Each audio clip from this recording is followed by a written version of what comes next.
ખેડામાં 3 લાંચિયા અધિકારીઓ સામે એસીબીમાં ગુનો દાખલ કરવામાં આવ્યો છે। કબરવંજ ગ્રામ્યના 2 કોન્સ્ટેબલ 1 જીઆરડી સામે ગુનો દાખલ કરવામાં આવ્યો છે। 2021માં ટ્રક ચાલક પાસેથી ₹90,000ની લાંચ સ્વીકારી હતી। જરૂરી કાગળના અભાવે કેસ ન કરવા માટે નાણાંની માંગણી કરી હતી। લાંચની રકમ આંગણિયા ફોન પેથી સ્વીકારવામાં આવી હતી।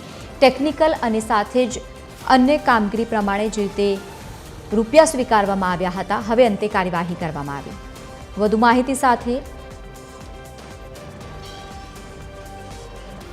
તો ટેકનિકલ અને દસ્તાવેજી પુરાવાને આધારે વધુ કાર્યવાહી જો કે અહીંયા હાથ ધરવામાં આવી છે। નોંધનીય છે કે મુદ્દાનો દુરુપયોગ કરવા બદલ આ કાર્યવાહી હાથ ધરવામાં આવી છે। ખેડામાં 3 લાંચિયા અધિકારીઓ સામે એસીબીએ ફરિયાદ દાખલ કરી છે। ગુનો દાખલ કરી હવે વધુ કાર્યવાહી પણ હાથ ધરવામાં આવી છે। નોંધનીય છે કે 2021માં ટ્રક ચાલક પાસેથી 90,000ની લાંચ સ્વીકારી હતી અને તેના પેટે અત્યારે કાર્યવાહી અહીંયા કરવામાં આવી છે।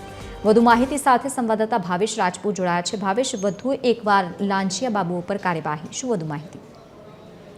વાત કરવામાં આવે તો જે પ્રકારે એસીબી દ્વારા અવારનવાર કાર્યવાહી કરવામાં આવતી હોય છે, ત્યારે હવે ફરી એકવાર જે કાર્યવાહી કરવામાં આવી છે, જેમાં ખેડાના ફરજ બજાવનાર રણજીતસિંહ શિવાજી, જેઓ તત્કાલીન હોદ્દો અનાર પોલીસ કોન્સ્ટેબલ છે, અને તેઓની સાથે રાજેશભાઈ બારૈયા કે જેઓ પોલીસ કોન્સ્ટેબલ છે, અને રાજેન્દ્ર કુમાર ગઢવી કે જે જીઆરડી છે, આ ત્રણેય વ્યક્તિઓને ₹90,000ની લાંચ માંગતા પકડવામાં આવ્યા છે।